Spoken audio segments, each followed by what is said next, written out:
You're listening to the Farmyard Podcast. This podcast is brought to you by Farmyard. It's a movement, have you heard? And our Patreon supporters. Episode 51. Well, hello, everyone. Linda Borghi here from Farmyard. You are just one seed away. Really, that's all it is one teeny weeny little itty bitty seed. That's how far away you are from what? From pretty much everything as far as I'm concerned. But then again, that's how we think over here at Farmyard. We want food growing everywhere all the time. And don't you think that's really a wise move? I mean, I could never really understand like neighborhoods, new neighborhoods are built. They put out trees, right? What do the trees do? They drop leaves that we put in bags and send to the landfill. Now, why can't they drop oranges or apples or cherries? Wouldn't that be a wiser situation, right? But did no one think about that yet? Well, we're going on that premise. That's what we're going with here, Farmyard. And that's why we have Wayne Roberts on our team. Now, I hope you got a chance to listen to our first episode in this series of 6, series entitled How Entities, towns and cities, right, can save billions of dollars by growing food everywhere.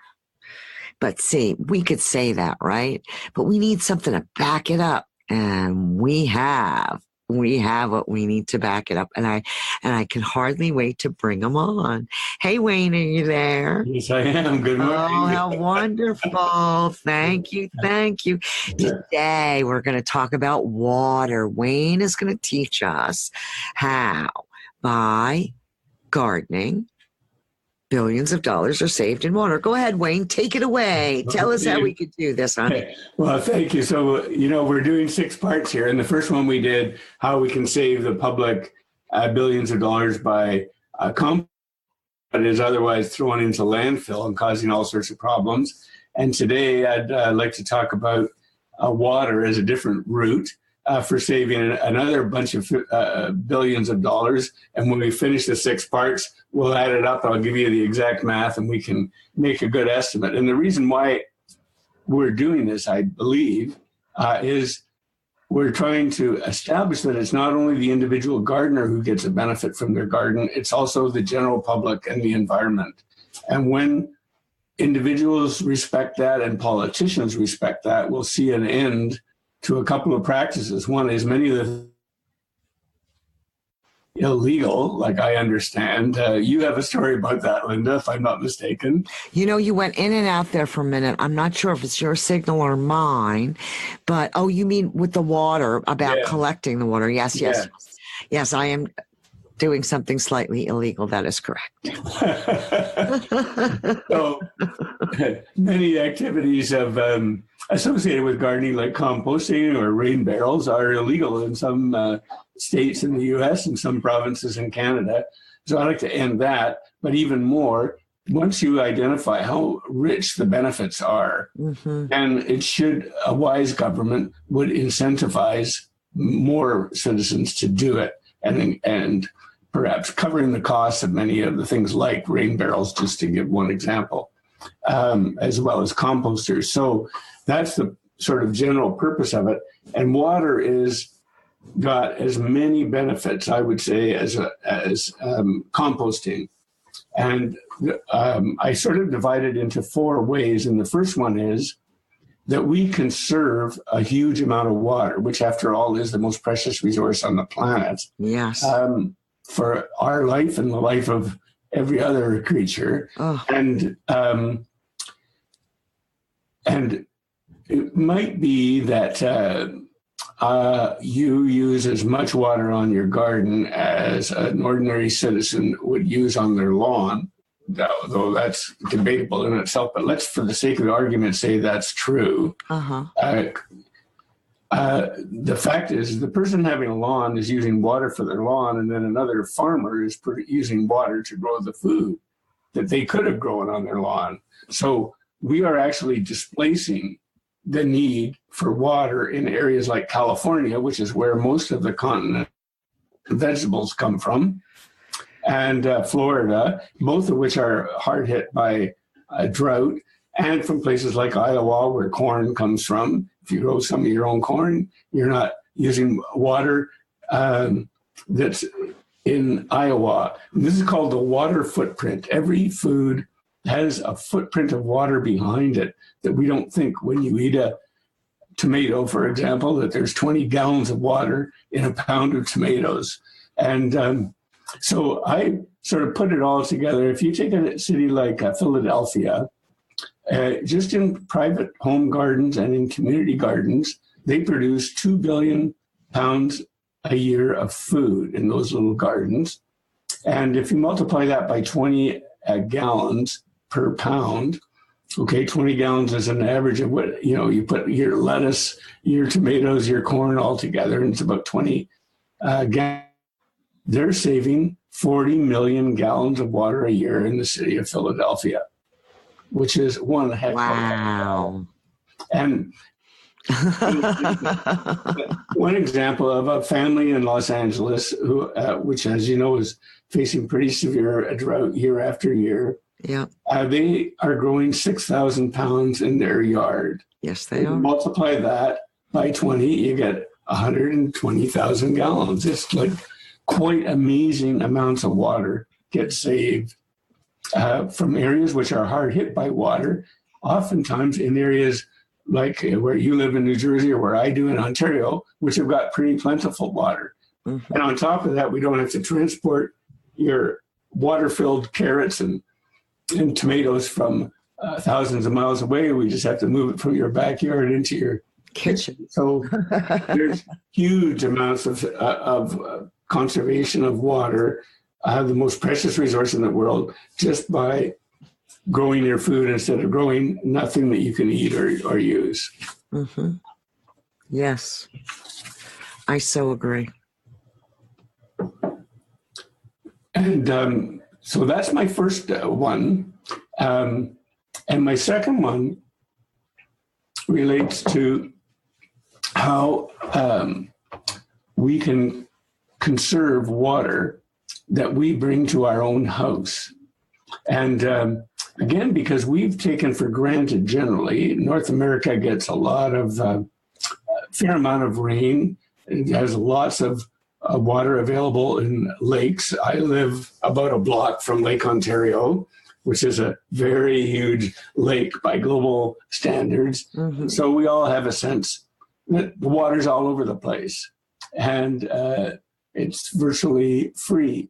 So as a result, we don't think of all the costs that go into it because it just seems to be so plentiful. But actually, there's lots of water that comes to our home that we allow to just go down the drain or down the sewer, and we could conserve it and use it.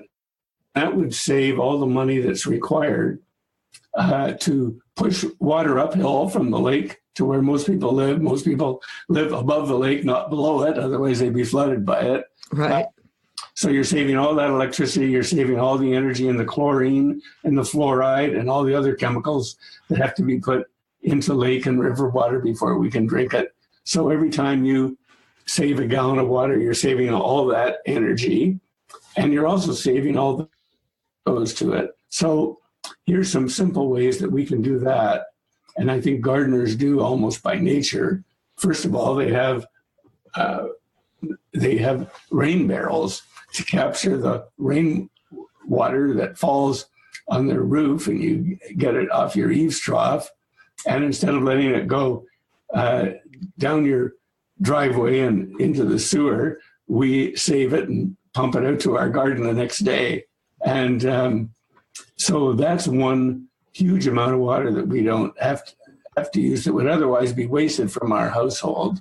In Germany, by the way, the most common thing is they don't allow rainwater to go down into the sewers.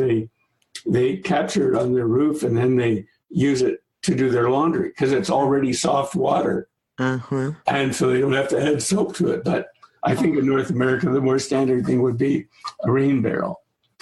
And the other thing is, I'm a bit of a nut about this, but we waste a lot of water at home just because we're warming it. Sometimes to wash our hands, which in fact, food safety studies show you don't need to wash your hands with hot water. It's the soap that washes your hands and cleans them, not only the water. So we don't need it to be hot water in order to be safe. But we warm water to have a shower, wash our face. We don't like to have cold water thrown against it. And when we're doing dishes, we usually have to run a fair amount, sometimes 20, 30 seconds worth of water. That water is perfectly good water, and we should be hauling it out to our garden. So I, being a bit of a weirdo, carry it down. Afterwards, I put it in a bucket and carry it down. But I'm thinking that if the government started to get a sense of this, they would give a reward to somebody who would invent a way to take warming water and to divert it not into the sewage system, but into your backyard garden. Yes. That's a nice little innovation, would not be super complex. And we would do two things if that happened. First, we would get the water instead of putting it, we just got it from the lake and now we're sending it back to the lake without ever having used it. But secondly, we would extract the heat from it. Mm-hmm. And it's possible to capture about 60% of the heat. So when you're having a hot shower, the drain, capture that heat and actually use it as water in gardens, which would extend the growing season into the cooler days of the late fall and starting earlier on in May, let's say, where it's not quite ready to farm normally, but it would be if you had pipes of warm water that was going out into the sewage system. That way you could extract the heat from it. So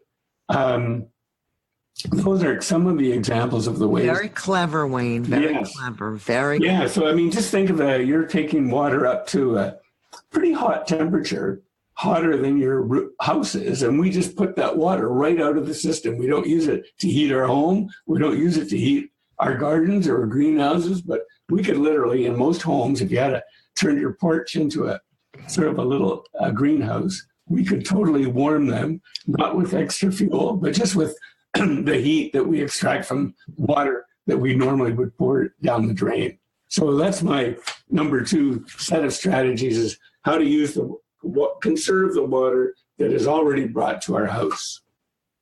Great. That sounds wonderful. Stay close to the computer. You're going back and moving in and out, so I want everybody to hear every word you're saying. Okay, well, thank you for that. No problem.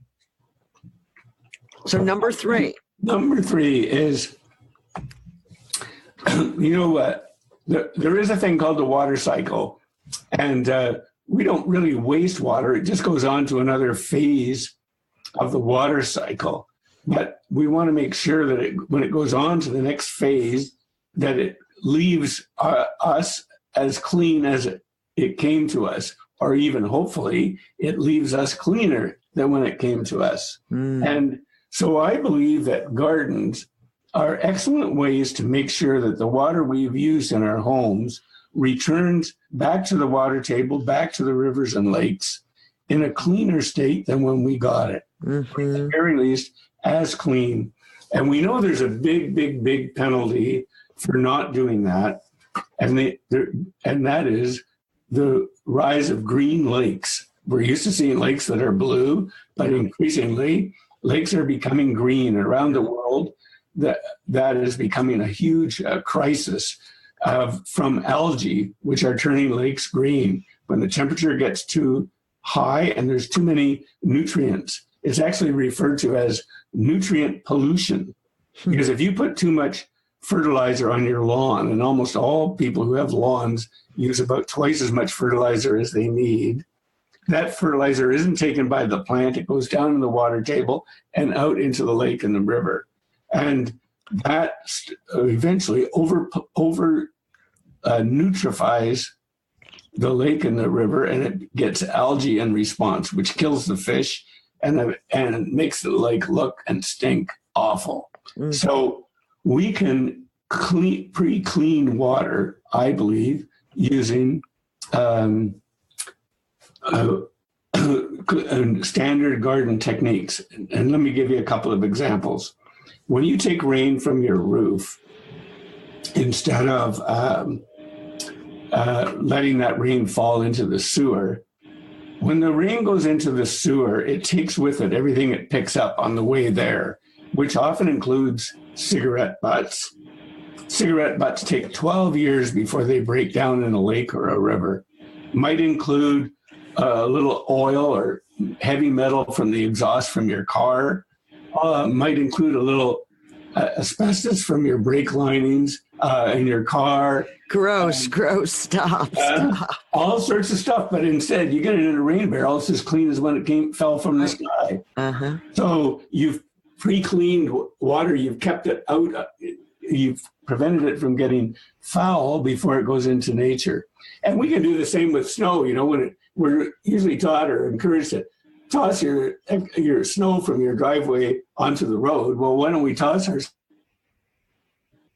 pre-clean it when it melts early in the spring before it's ready to grow food. And we can, as they say, dirty work, let it percolate that water through and return it to the water table pure. And the other ways of doing this, I think, are when you have in a household what is called gray water. Gray water is water that's a bit gray because you've got soap suds in it. That's not generally, if you want to be ultra safety conscious, you would not apply that directly to a garden because it might have some yucky stuff in it. But you can use it for trees or for stuff that we don't end up eating, or for parts of your landscape that are just for decoration or for flowers, or even, I believe, conscientious gardeners should have a little section of their lot dedicated to what is called a rain garden. That is, it's a garden that deliberately stores a rainfall.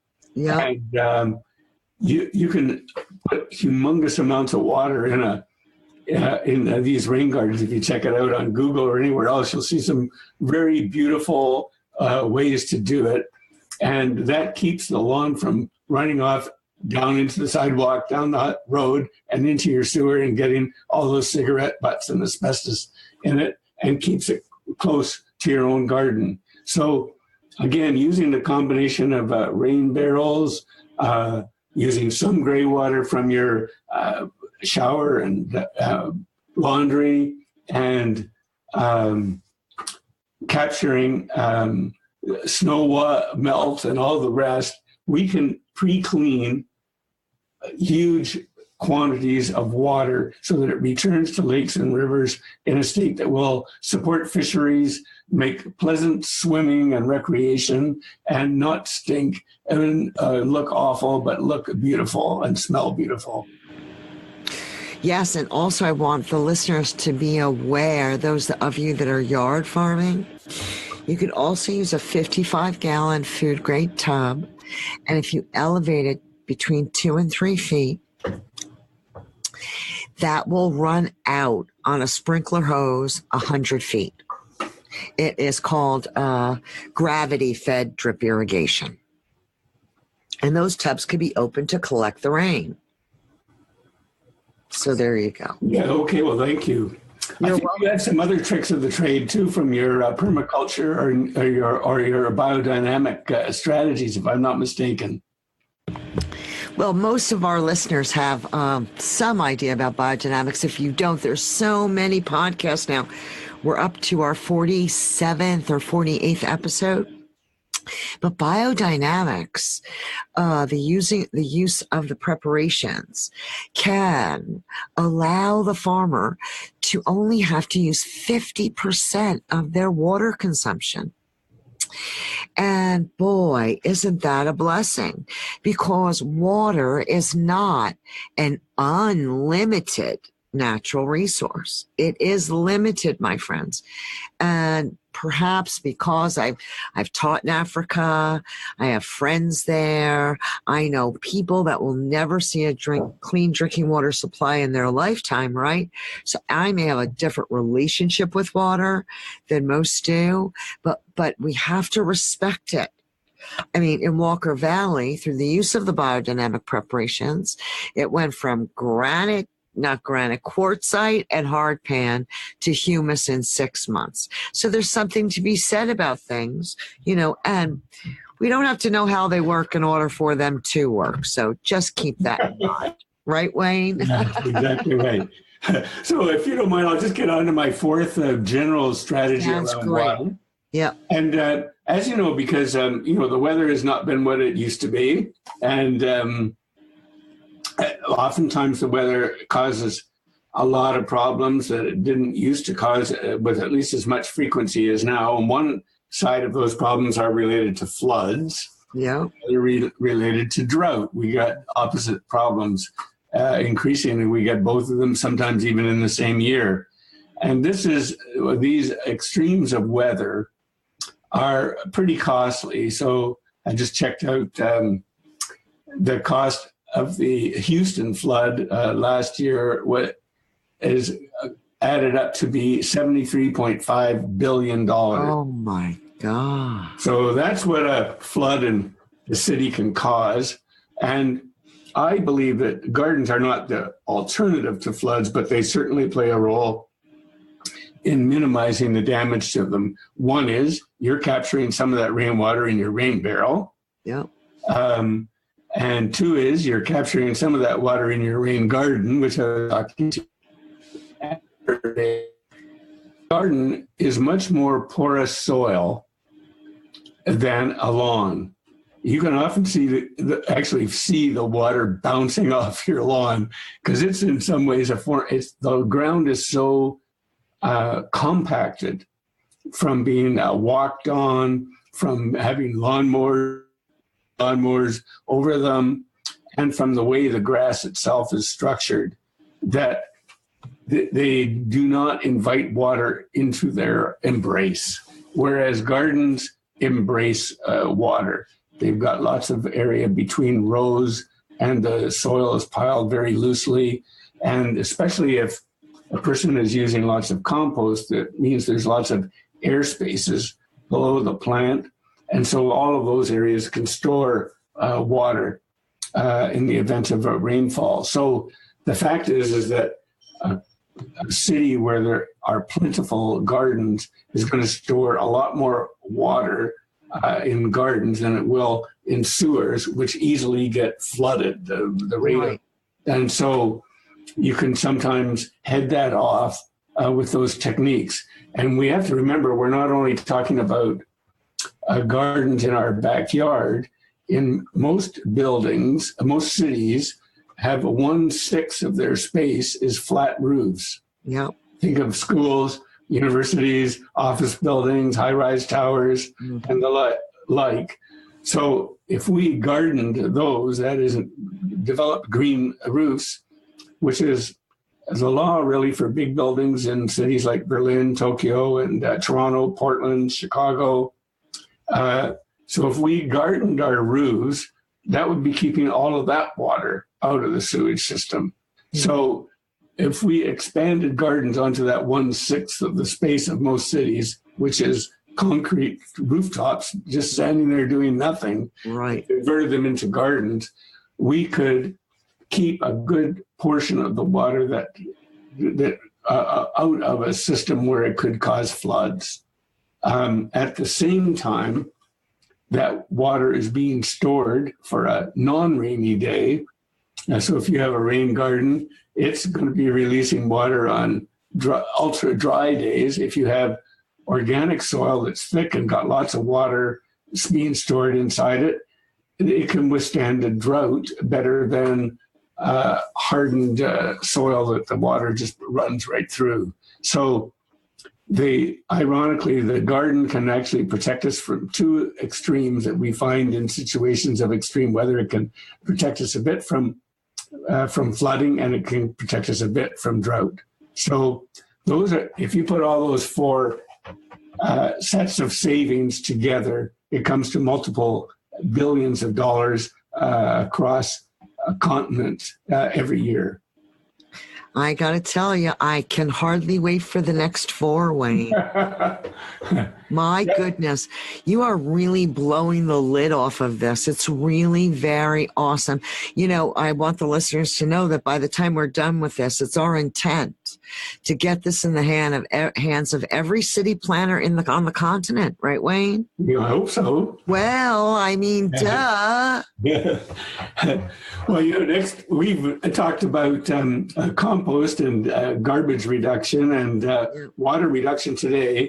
And in our next one, if you're okay with it, I'd like to talk about all the savings that are available from the mental health benefits. Oh, yes, sir. Not the physical health, but the mental health. Mental health. Yes, sir. I am sure on board with that. Well, thanks again, Wayne. Thanks so much for coming on. Well, my pleasure. Thank you for having me. It's been grand, and looking forward to our next episode coming to a headphone near you, right, Wayne? I want to also take this time to thank our sponsors and our patrons, our patron supporters. How the heck could we do it without you? Mama me. You know, my car still needs gas, no matter what. I haven't figured out how to do that telepathically, but I'm working on it. Well, thanks again for listening, everyone. I hope you all enjoyed what you've heard. I will see you soon. I will catch you on the flip side. And until then, go farm that yard. This podcast is community supported. We thank everyone for tuning in, and a special thank you goes out to all our Patreon supporters. If you enjoy our content, please subscribe and share. You can help support us through Farm Yard, all one word, on patreon.com.